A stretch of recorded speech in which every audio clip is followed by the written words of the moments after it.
কুরআন ও হাদিসের আলোকে বিশ্ব নবী হজরত মুহাম্মদ সাল্লাল্লাহু আলাইহি ওয়াসাল্লাম এর জীবনী অলৌকিক ঘটনাবলী পাঠ 11 হজরত রাসূলুল্লাহ সাল্লাল্লাহু আলাইহি ওয়াসাল্লামের জন্মের ৫০ দিন আগে এ ঘটনা ঘটেছিল। সূরা ফিল নাজিল হওয়ার সময় পবিত্র মক্কার হাজার হাজার এমন লোক জীবিত ছিল যাদের চোখের সামনে এ ঘটনা ঘটেছে।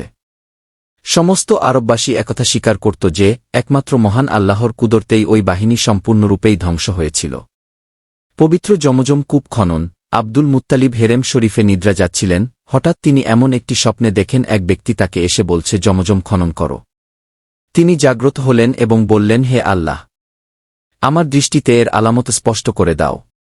সে মতে তিনি আবার স্বপ্নে কাউকে বলতে শুনলেন, জমজম সেখানে খনন করো যেখানে গোবর ও রক্ত পড়ে রয়েছে, যেখানে সাদা পাখা বিশিষ্ট কাক চঞ্চু মারছে পিপিলিকার গর্তের কাছে।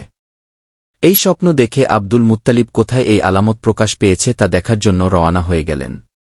তিনি দেখলেন ছাফা এবং মারওয়া পাহাড়দ্বয়ের বরাবর খারুরা নামক স্থানে একটি গরু জবাই করা হয়েছে। গরুটি কসাইয়ের হাত হতে ফসকে পালিয়ে গেছে, অবশেষে জমজমের জায়গায় এসে পড়ে গেছে। সেখান থেকেই তার গোশত নিয়ে যাওয়া হয়েছে। একটি কাক এসে পিপিলিকার গর্তের কাছে আবর্জনায় বসে পড়ল। এই আলামতগুলো দেখে আব্দুল মুত্তালিব সেখানেই খনন কাজ শুরু করলেন। অনেক পরিশ্রমের পরও যখন পানি পাওয়া গেল না, তখন তিনি মান্যত করলেন যে যদি পানি বের হয়ে আসে তাহলে আমি আমার একটি পুত্রকে কোরবানি দেব। এরপর খনন শুরু করলে জমজম কূপে পানি বের হয়ে এল। আব্দুল মুত্তালিব কূপের চতুর্দিকে দেয়াল তুলে দিলেন। হাজিরা এই কূপ থেকে পানি পান করত। এরপর আব্দুল মুত্তালিব আল্লাহ পাকের নিকট আরজ করলেন, হে আল্লাহ, তুমি বলে দাও আমি আমার কোনো পুত্রকে কোরবানি দেব। এই বলে তিনি লটারি দিতে শুরু করলেন। লটারিতে আব্দুল্লাহর নাম ওঠে। এভাবে তিনি বেশ কয়েক বারিলঠারি দিলেন, কিন্তু বারবার আব্দুল্লাহর নামই লটারিতে আসতে লাগল। আব্দুল্লাহ ছিল তার পুত্রদের মধ্যে সর্বাধিক প্রিয়। অবশেষে তিনি লটারি দিলেন মহান আব্দুল্লাহর ও ১০০ উটের মধ্যে। আল্লাহপাক লটারির মধ্যে ১০০ উট পছন্দ করে নিলেন। সে মতে তিনি ১০০ উট কোরবানি দিয়েছিলেন। হজরত মুয়াবিয়া রাদিয়াল্লাহু আনহু বর্ণনা করেন, একবার আমরা হজরত নবী কারীম সাল্লাল্লাহু আলাইহি ওয়াসাল্লামের দরবারে উপস্থিত ছিলাম। এমন সময় এক বেদুইন এসে বলল, ইয়া রাসূলাল্লাহ, ঘাস শুকিয়ে গেছে, পানি ফুরিয়ে গেছে, পরিবার ধ্বংস হয়ে গেছে এবং পশুপাল বরবাদ হয়ে গেছে। হে দুগবিহের পুত্র, আল্লাহ আপনাকে যা দিয়েছেন তা থেকে আমাকে কিছু দিন। রাসূলে পাক সাল্লাল্লাহু আলাইহি ওয়াসাল্লাম মুচকি হাসলেন এবং অস্বীকার করলেন না। হজরত মুয়াবিয়াকে প্রশ্ন করা হল, দুই জবিহ কে?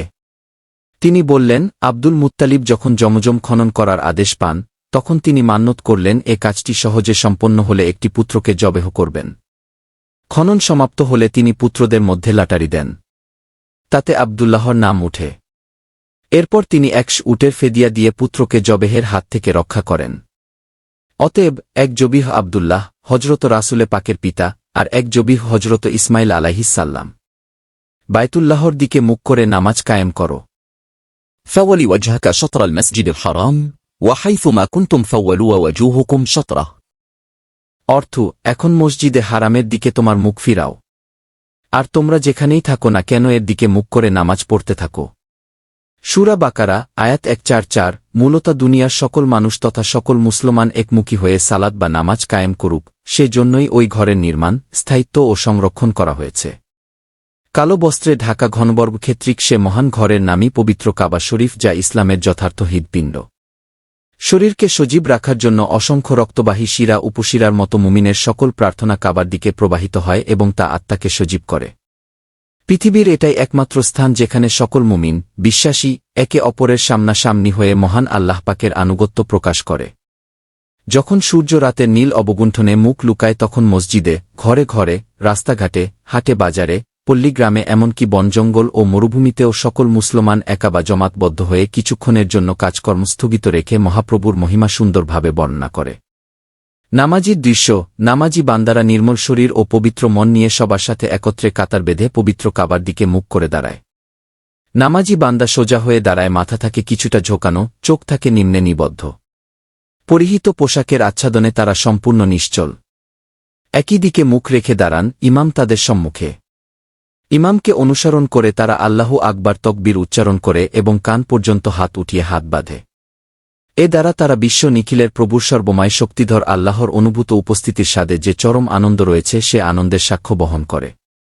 এরপর তারা সবাই একইভাবে নড়াচড়া তথা কোমর বাঁকায় এবং মহাপ্রভুর সিংহাসনের সামনে অবনত হয়। কিন্তু এর দ্বারা তাদের আত্মার নম্রতা প্রকাশ পায় না। তাই তারা মাটিতে নতজানু হয়ে কয়েক মুহূর্ত সিজদায় পড়ে থাকে। শেষে তারা মাথা উঠিয়ে মাটিতে হাঁটু মুড়ে বসে ভক্তিভরে তাদের মাথা নুয়ে থাকে। কিছুক্ষণ পর তারা ডানে বামে দুজন পাপ পুণ্য হিসাবকারী ফেরেশতাকে সালাম জানায়।